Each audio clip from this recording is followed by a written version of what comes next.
Going live. Going live. We're live. Whoa, look at that. I got people that are here before me. Sorry about that. I'm 4 minutes late. I'm awfully sorry about that. I was doing something. I thought maybe I should check the time. It's starting to feel like it's getting to that time, and I did, and it was 8:03. Now it's 8:04. So welcome. This is Mark coming to you from Baker's Green Acres. This is the Anyone Can Farm live chat Tuesday night edition, and I am Mark, your host. Today is the September 2nd, 2025. Woohoo! A lot of things going on, huh? A lot of things going on. I was actually just listening to the president talk about moving Space Force to Huntsville, Alabama. And it was kind of an interesting speech. I probably about halfway through it, and I want to pick it up and listen to it again. But also talking about the crime rate in Washington, D.C., how it's dropped down to like nothing. It's pretty phenomenal. They made that happen really quickly. And he came out, a reporter asked him, and he said, are you going to put National Guardsmen in Chicago? And he's like, well, I don't want to say too much, but later on in the conversation, he says, yeah, I'm going to do it. I'm going to do it. He says, I have an obligation to these people. If their governors won't do it, I'll do it, and he's gonna. So anyway, it was pretty interesting. Pretty interesting. A lot of things happening. So a lot of things happening here too. I was just fooling around with something. I actually, you guys know, I use a motorcycle quite a bit. I have a little Kawasaki 250 Enduro, very similar to, it's a on-off-road, type motorcycle, but it's light and I can get on it, fire it up, and just zip if I want to go check something. And I've used it a lot for my final check at night when I go around and look at everything. And it developed a problem, and Jim and I were looking at it yesterday and wound up actually finding the problem, but it was in the electrical harness. There was a plug that had deteriorated, and so we had to cut it out and then just join the wires up and got it straightened out. And while I had it all apart, I mean, all the plastics were off, the tank was off, everything. I said, you know what? I'm going to paint this thing, make it look a little bit better.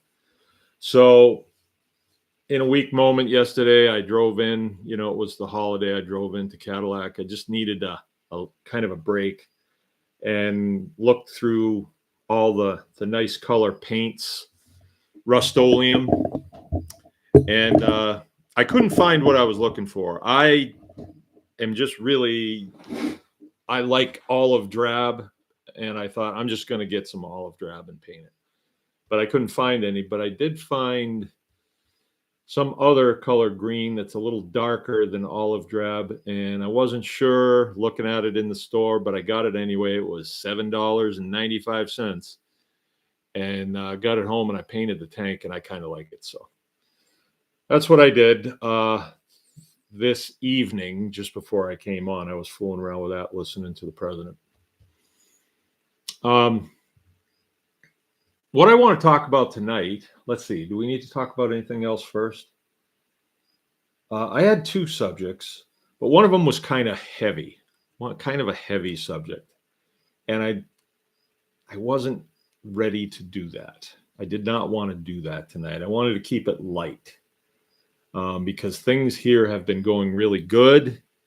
I have had a little bit of a problem for about a month now. I've had a sore foot. When I was in the service, they said it was plantar fasciitis. And so I've just thought that I need to just walk it off because it went away before. And it's been a good month now where it's been pretty bad. And I've changed shoes.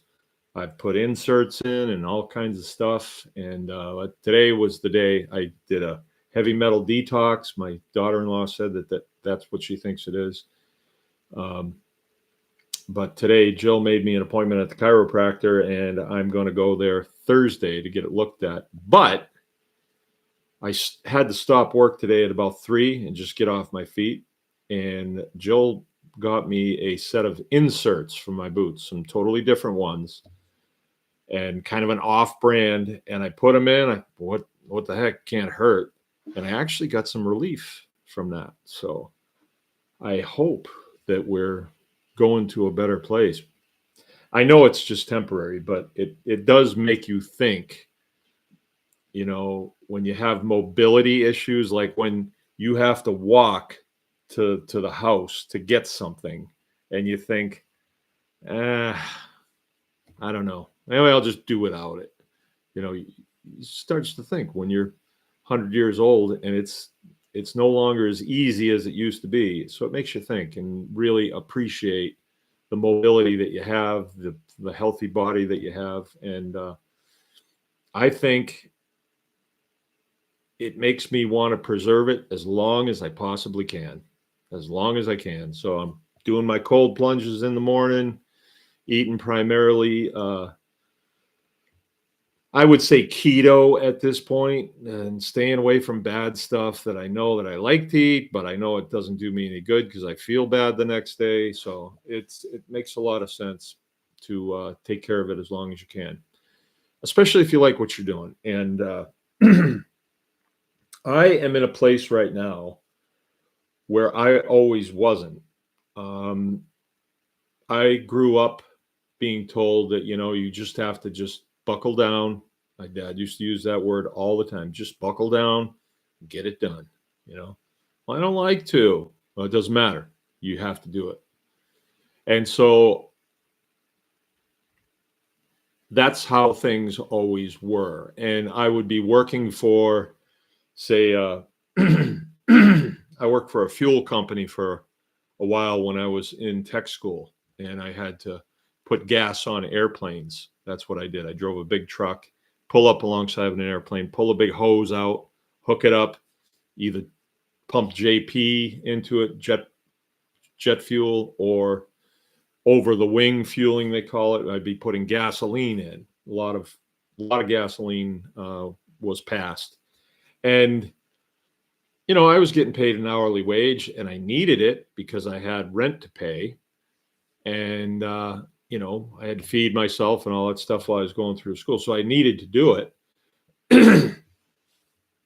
But I didn't necessarily feel as though I was getting ahead, There was perks to the job, stewardesses and things like that. But that was a tough job. And then I went to work for another big company building airplanes, and didn't really get to see the final picture of things. And a lot of times it was just piecework and hurry up and wait and, have to deal with people who weren't really motivated to get jobs done and stuff. So it wasn't the greatest. It was good, but I never really expected to have a job that I really like. I didn't expect that.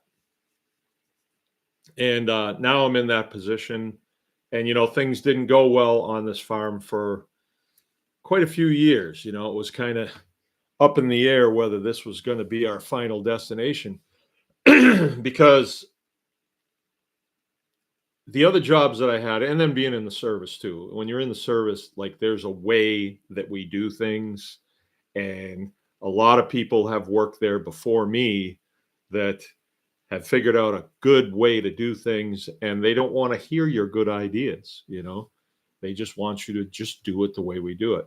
And I accepted that. I really accepted that. Being in the aviation world, you do what they want you to do. What the engineers that design the airplanes say, this is how we want it done, and you just do it, right? So I accepted that, but I never really got a charge out of it like I do this. So this this is what leads me into what I wanted to talk about tonight. It's a nice light subject. It's a fun subject. I get a good feeling when I think about this. It's creating a habitat, creating a habitat. I get to do that. I get to make the decision. So, as you know, I may have talked to you about it last week and maybe the week before. I had a fencing project going on next door. That's why my hands are all cut up from barbed wire. And it's a big chunk to bite off. It really is. There's a lot of fence posts that have to go in, and nursing this sore foot, walking is difficult. And so it was not exactly easy. I had to collect up a lot of materials. I had to buy fence posts. I had to build corner posts, and plus you have to think about it too, because you need it so you can flow animals into it, and the animals, when they're in it, they're going to be secure and safe. So how do you do that? You have to think it through. Um, you can't just put gates at the easiest place, or you can't build corner posts where it's just the most accessible place to do it. You have to do it where it's best. So you have to think with two parts of your brain. It's the part of your brain that says, well, I just want to get it done and be done with this job. And the part of your brain that says, the best place would be here. And when you think about the best place, you have to ask the question, why would this be the best place? So in this case, I was building fence up against the road. Now, I could have really pushed it into, there's a strip of woods that goes down for about halfway on this piece of property, and it was in the place where I was fencing. Because I didn't fence the whole chunk. I just fenced about 10 acres. And when I was doing that, I thought, well, I should get over here with the weed whacker or the bush hog and just mow all this stuff down, so I increase the amount of pasture that I'm going to have there, increase the amount of property that will have grass on it that I can, take the first cutting off and roll it up into hay to store. If I pushed into those woods another 10 feet, I could, pull out all the stumps and things like that. And I'm increasing my hay field. I could do that. And on one hand, I thought, well, that's a smart thing to do, because hay equals milk and beef, and milk and beef equals dollars. So when I thought about this, where am I going to do this, and how am I going to do this, and what's best here for the farm, because every decision that I make directly affects my family and my ability to make a living. So these decisions have to be made properly. They have to be made the best you can.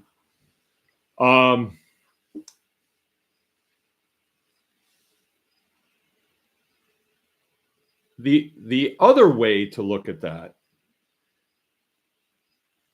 was to put the corner post to do the fence run along the front of the road, bring it out a little bit. And why would you do that? You're cutting into your hayfield. You're cutting into your profits by doing that. Well, that strip of woods that's there wasn't really intended to be there. That's just trees that have grown up, and every year, whoever's cutting cuts a little further in, because they don't want their haybine to be going over saplings that are this big, and that's me.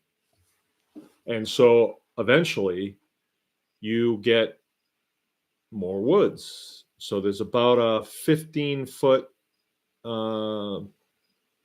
belt of woods, bushes, poplar trees. There's some autumn olive in there. There's some willow in there, and it makes kind of a belt, kind of makes a barrier. So when I was fencing in there and cars would come by, there were sections of it where I couldn't see the car. didn't even know it was only 10 feet away because it was that thick. And while I was doing it, I noticed this is a really nice place right here. I'm right up against the road, but still, it's a nice place. It's sheltered from the road. You know, I'm not getting the dust wave that comes by certain times of the year. Right now, it's kind of dry because of that shelter belt. And I thought, yeah, this feels right. So I was weighing it out, and I thought, yeah, it feels right to leave that shelter belt there and don't mow it down. Don't cut it all down and use it for firewood. Let's keep it. Let's keep it. And then as I thought it through, I thought, oh, yeah, this actually makes habitat for wild animals, birds, you know, and other wild animals that live here. We have a lot of birds that live here. And so the more I thought that way about building habitat, the more into it I got. And there's other principles involved here. When you have a big field, right? Let's say it's a quarter acre across, and there's no cover, there's no trees, there's no bushes or anything like that. It's highly unlikely that birds will go across that because then they're vulnerable to birds of prey. So they're instinctively saying, no, I only go for short runs, and I go from this group of trees to this group of trees to this group of bushes. And I don't think they think, okay, well, I'll follow along the road here over this shelter belt, and then I'll make a right-hand turn to go here, and then I'll make another left-hand turn to get where I want to. I don't think they think that way. They usually fly straight when they go places, and if there's a big wide place, they won't go. So a couple years ago, on that particular field, I actually went over there with a post that was about 10 feet high, and I put one of my bird houses on it. Now I build a bird house that is specifically designed, and I don't know who designed it, how they figured it out, but it draws barn swallows. And barn swallows, they're kind of a different bird. You'll see them flying, and they're flying all over the place like bats. And I don't think they have a predator that gets them. I don't. Because of their lackadaisical flying around up there, it doesn't seem as though anybody's tracking them. And over the years, I've put up probably 20 of those bird houses, and every spring they're packed full. And when the little ones hatch, it's the coolest thing, because when you look out there and you see them, you're kind of a little ways away. It looks like it's covered with butterflies. And when you get up there, they're these little tiny birds, and they'll fly off a couple feet and then they'll come back. They'll fly off, they'll come back, and I'll go out and scare them all away. And then as soon as I walk away, they'll all come back. Right. And they're fun to look at. They're fun to have around. I don't know what sound they make exactly. I don't think they do. But they're just fun to be around. And they fly around and they catch flying flies and mosquitoes, I guess. They catch a lot of them. And so we have created habitat for them. And I usually put these boxes in places where there is cover right there. And those are the ones that they go to. If you put one out in the open, they don't really like to go to it. But the way it's gotten to be now is we have groups that come back, and every house is full. So I put one of these houses kind of in the middle of this. It's a quarter of a mile long. I put it right in the middle. And there was one small bush there. And I wanted to see, will the swallows go to it? And sure enough, they did. So it was a pretty neat experiment. They only went to it once, though. Usually there'll be at least 2 hatchings that I've noticed, maybe 3. But this one, they only went to it once, but I could tell they were in it because there was a lot of twine hanging out of it and different things.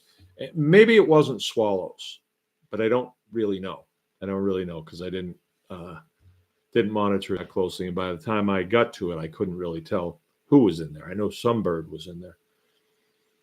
So when I built the line of fence that pretty much cuts this field in half, there's a ditch on one side of it, so you can't drive over it. It's a drainage ditch. I put in posts, and I put them up about 10 feet high. And then I built two bird houses, and I put them back to back, sort of, sitting on a board. And then I could get a heavy screw down right into the top of the post. So there's two here and then two here, and I spread them out. I tried to make it as geometrically close as I could. And sure enough, when I stepped back, I was like, yeah, that's pretty good. I spaced that pretty good. So looks pretty good. So I built habitat for these birds. And then when I started thinking about it more, I thought, how could I build more habitat? And so I have kind of a plan to where on the side of this drainage ditch, which stays quite wet, I'm going to put trees. I'm going to plant trees in there. And I think people might look at that and say, well, that's a lot of effort just to look at a tree. Yeah, it is. But once you fence in a big piece of land, 10 acres to me is a big piece of land. If you had to mow it, you'd find out how much 10 acres is. You kind of claim it, you know? It seems like it's more part of the farm. It becomes a place like we had some guests come this weekend, some friends that we've made through the Mitten Homestead conference. And we invited them to come up to dinner and stuff. And they wanted to take a ride around. And so I did. And I said, I want to show you this. And so I wanted to take them over there to show these new fence posts. And it seems like it's more part of the farm now. And there was cows out there too. So that was kind of fun. I think the cows were out. So as I thought about building more habitat, I started thinking about, well, it becomes habitat for me too, because I live here. And once I claim a spot and fence it, and the cows are out there, and they got a lot of flies on them, so it's nice to have a lot of birds out there because we'll knock the fly population down. Not really wanting to exterminate them or anything, but if these birds can eat these flies and there's less flies on the cows are happier, more milk, So habitat can sometimes seem to be a little frivolous. Like I've looked at the president's habitat, like where he lives in New York City, like in Trump Tower. And I look at that habitat and I don't think that habitat would really turn me on. Like all that gold and red couches and the super high ceilings and all that stuff. To me, that just looks like a lot of work and a lot of echoes. And to me, that's not the kind of habitat that I want. But he does. He likes that habitat. He might come here and say, yeah, it's good, but it's the sticks. I'm going back to Manhattan. Cool. Whatever habitat turns you on, that's the habitat that you should pursue. And I might be all wrong on this. If the president invites me over to Trump Tower one of these days, I might go in there and I might say, this is it. I want this. Maybe. I don't think so, though. I just don't think so. I've been in some really nice places that people have owned, and I thought, yeah, but that's not what turns my wheels, so much. I think one of the most important would you call it emotion? Let's just say things. One of the most important things that a human being possesses is imagination, right? And I didn't do good in school. I didn't do good in grade school. I didn't do good in high school. I didn't do good in college. I did not. I struggled because getting back to the information that they were giving me that I was expected to write down in notes and then commit to memory and then spit back out on a test was not that interesting to me. Although to some of the people in that room, they didn't even have to take notes. They could spit it back out on a test. They get an A, they get a star on their forehead. I got very few stars on my forehead, probably for study hall. I got a star in gym. I did really good in gym. You know where I did do good? Shop class. I did really good because you imagine something that could be, and then with your hands, you can make it happen, right? So,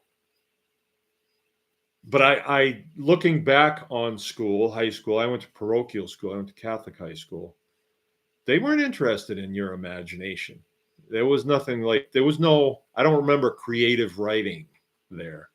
It was all theorems and laws and, learn it, learn how to do it, spit it back, get yourself into a good college, and Bob's your uncle. But that did not work for me. And I didn't even, when I looked at where I was headed, that did not interest me that much because there was just that lack of imagination. But in this career field, I would say most of the people that come here,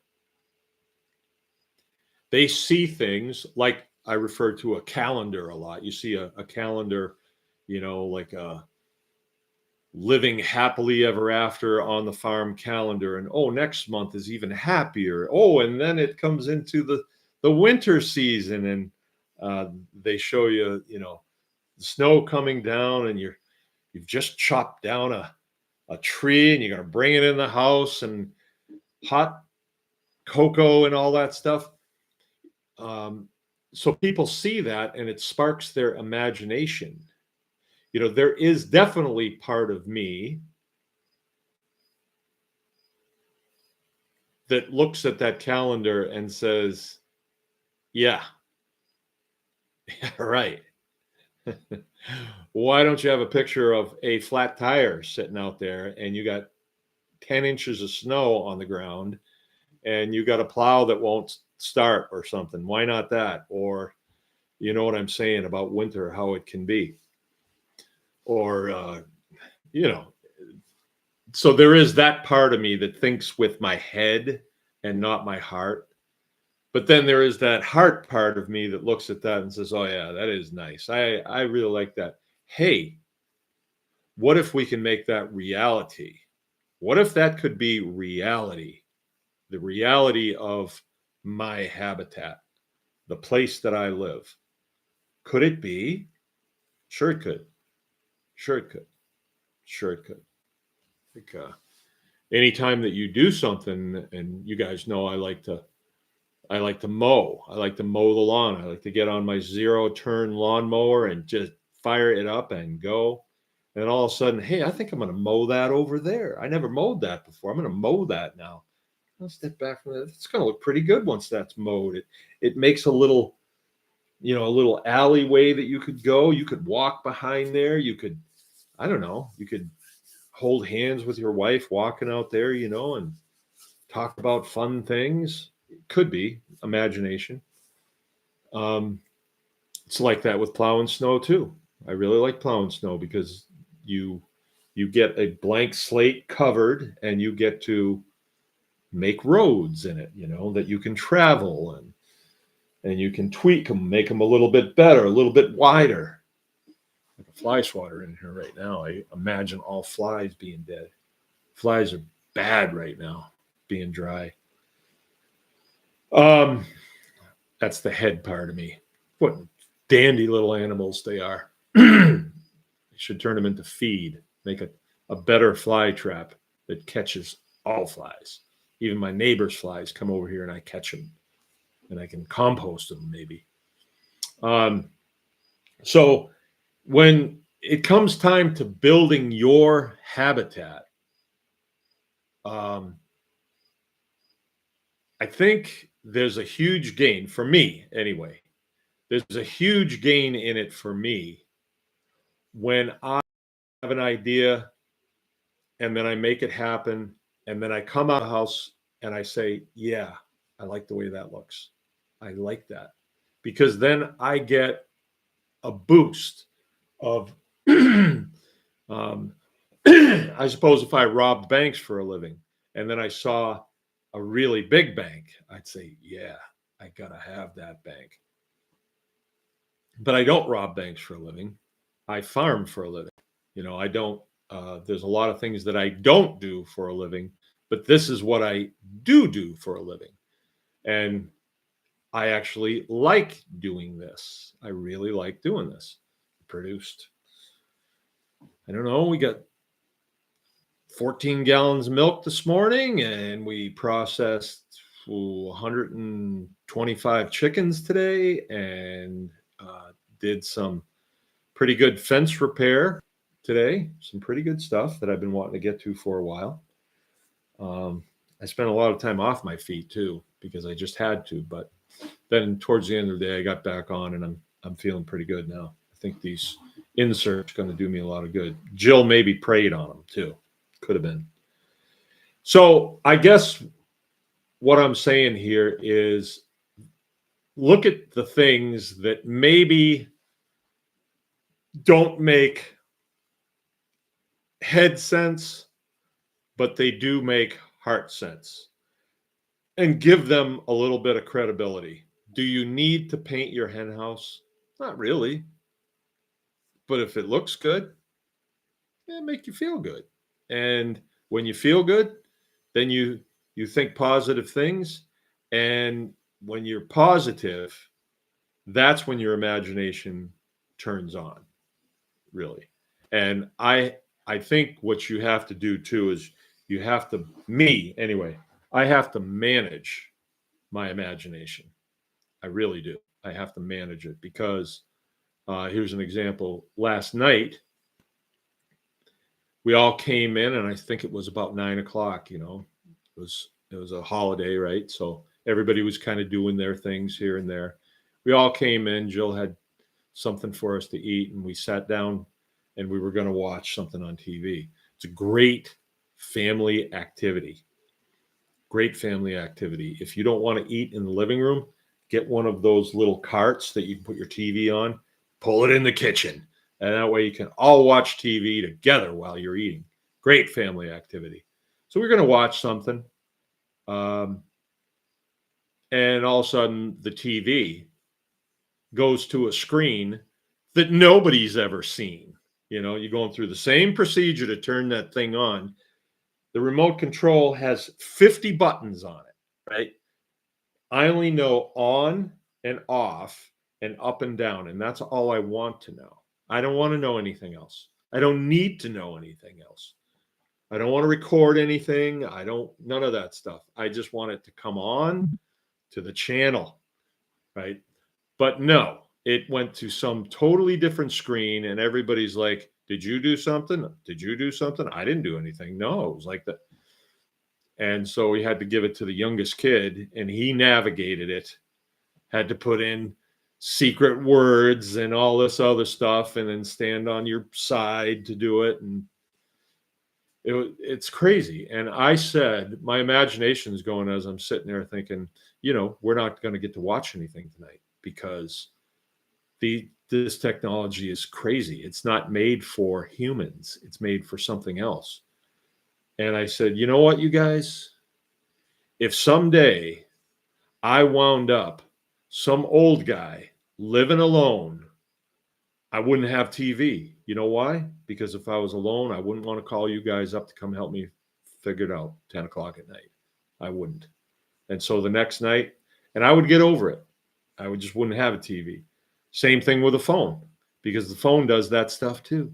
All of a sudden, it wants something else out of me, wants some password. I don't have the password. So I would just, all that technology would go away. But I got to manage that imagination because I don't want to wind up alone. I don't. So anyway, let's see what you guys got here. We got a couple of new people here. What we got here? All right, Sarah, Hold Line Homestead, Brunswick, Canada. New Brunswick. I used to live over there. Not in Canada, but I lived in Maine. I lived in Aroostook County, Maine, and I could see Canada from where I lived. And yeah, funny. I knew this person, right? And I said, I wonder if, as a citizen, you could buy land cheaper over in Canada. I was just wondering. And this person says to me, I would never want to live in Canada. I said, how come?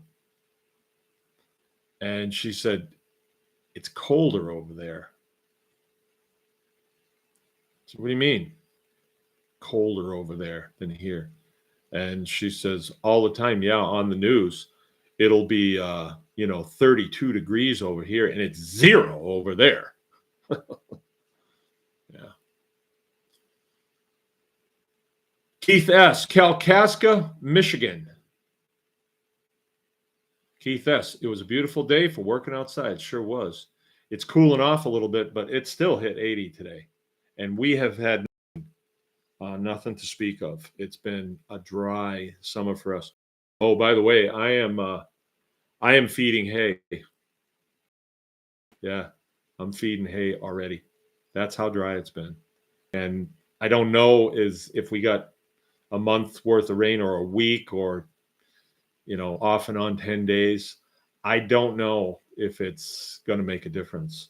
We'll see. Sometimes we have Indian summer and we have a lot of growth in Indian summer. We'll see. If we get it, we'll put the cows out. But right now they're just eating hay. Oh, Keith, starting your addition on your house. Right on. Sean Wise is with us. Okay. ST, look up how to tape your foot. For me, it took care of 98% of. Okay, where would I look that up? James Godel, Northeast Minnesota, way over in Minnesota. And Belva Rockwell's listening from Ohio. Hi, Belva. All right. Well, that's about it. I'm talking about building your own habitat. Habitat for your animals, habitat for the wild animals that live on your farm too. I don't think it's smart to just keep them all out. I don't think that's smart because you want to keep your habitat in balance. So like coyotes and things like that. If you make brush piles on your place, it will fill up with mice, and coyotes and foxes, they'll go after the mice. They're not going to go after your calves. It's just not really going to happen. If they stay fed out in the woods, then they'll stay away from your animals. Also, when it comes to predation, especially raising chickens out on the field in the concentrations that we raise them in, it's really not a natural thing. To have a chicken tractor out there with 80 birds in it, it puts out a lot of smell. And I mean, I can smell it. It's not a bad smell. It's just a smell. It's sort of a musky smell. It's a chicken smell. And if I can smell it, the predators can smell it. Because the predators interact with their habitat completely different than I interact with my habitat. Their habitat, it means food for them. So when they smell something like that, they're thinking, yeah, food. And the way we deal with that is with the Great Pyrenees dogs. And, there's give and take with that. The dogs are loud, they're drooly, um, they're diggers, um, they drag stuff around. And so you want to keep the backyard looking good. And they'll drag bones up into the yard and bury them and stuff. And so they make a kind of a mess. So what we did was we moved their perimeter back, and we made it so their habitat and our habitat is a line. And when we're at the picnic table, there are no dogs wandering around. So they're kept out. We also keep them out of the garden because we don't want them going in the garden to dig and stuff and other things that they do. So we keep habitats separate. And, the whole purpose of fencing, the pigs have their habitat, and we don't mix them in with the chickens because the pigs will eat the chickens, right? So we keep them separate. That's the whole idea of fencing and being a good fencer. Fencing is one of the most important skills that you can learn in the small farms industry, in my opinion. It's not really an opinion. It's just that's the way it is. Because if you don't control your animals, things get ugly quick. I had a situation. Okay, so we fenced this next door, and as I told you last week, I'm going to get really geeked when I'm able to open that gate and those cows can come running in. And so Jill heard that, and I said, I'm going to let the cows in. And she said, are we going to go over there and sit in the Jeep? Something like that. And I said, oh, yeah, that's right. We are. So we did. And about the same time that I had opened the gate for them, and it takes them a while before they figure out they can go through it, my son Keith called he's a pararescueman in the Air Force. And so he had a lot to tell us, and me and Jill are in the Jeep. We had it on speakerphone. Cows are about 10 feet away from us, trying to come through. And so we sat and watched that. It was a beautiful night. And then we noticed that as soon as they got out, they wanted to do laps around to see what the perimeter was, because they had never been on that part of the farm. And so they did that. They're charging around, and then Brian's our hired guy. He has a tent in the campground, is where he's been staying for a while. And they had to go check the tent out. And we knew that was not going to be good. They would have rolled him up in that tent. So we had to put out a temporary fence, just a poly wire with step-in posts to isolate the campground from where the cows were going to be. So we had to do that. And that kind of took a little bit of time to do. And I had one calf that's probably about 650 pounds. Nice little fella. And he got on the wrong side of that. And everybody else was on the other side. And so he just went for it. He went right through it, got shocked and everything, but wound up in an even worse place. And I had to move him, which is difficult when he just wants to get in with his buds and he can't see that I'm trying to do him a favor. And so he wound up going back and forth over the woven wire fence a couple of times. And when I saw that this morning, that he had gotten back in with the calves, and then he goes back over with the cows, like he's traveling, he's got a good thing going. So I wound up having to do some fencing today. And so that's really what I did, and a little bit more electrical distribution, just building on to what I've already got built, but I had to get it straightened out. So I did that. And it worked out pretty good. But that's all I got for the night. If anybody's got anything,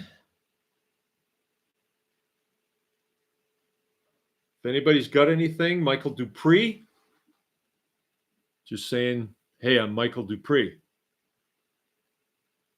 What's going on, Michael Dupree? Where are you from, Michael Dupree? Where are you from? One time, me and Joe, when we were in Montana, this is a funny story. And it comes up anytime we talk about people from New Jersey. People from New Jersey are hardcore. And we were in a new Home Depot, brand new Home Depot. We went in, looking around, never been in a Home Depot before. And I'm over in the plumbing department. And there's this guy there. He's putting stuff on the shelves. And, hey, how you doing? He goes, good. How you doing? And I could sense that he had an East Coast accent, which you don't hear in Montana very much. And I said, hey, where are you from? And he looked at me and says, where are you from? I said, you're from Jersey, aren't you? Yeah, he was from Jersey, all right. Yep. Where are you from? All right. I'm going to get going. Going to go get something to eat, get off my feet, look up how to tape my foot. Michael Dupree, it's Michigan, hun. It's Michigan. Oh, is that Michelle? Oh, I'm sorry. Not Michael. Michelle. Because Michael wouldn't have called me hun, hopefully. It's Michelle, hun. Oh, sorry. I'm outside harvesting some herbs and listening. Sorry, Michelle. What is that little crown that you're giving me? Little crown number 1? Little crown number 2? What does that mean? Sean Wise gave me a crown number 3. Is there a monetary value attached to that? Oh, she don't know either. All right. Sorry about that, Michelle. All right. I'm going to get going. Time to get to it. Get out there, make it happen. There's no time like the present. Everybody stay in touch. Remember, anyone can farm. Good night.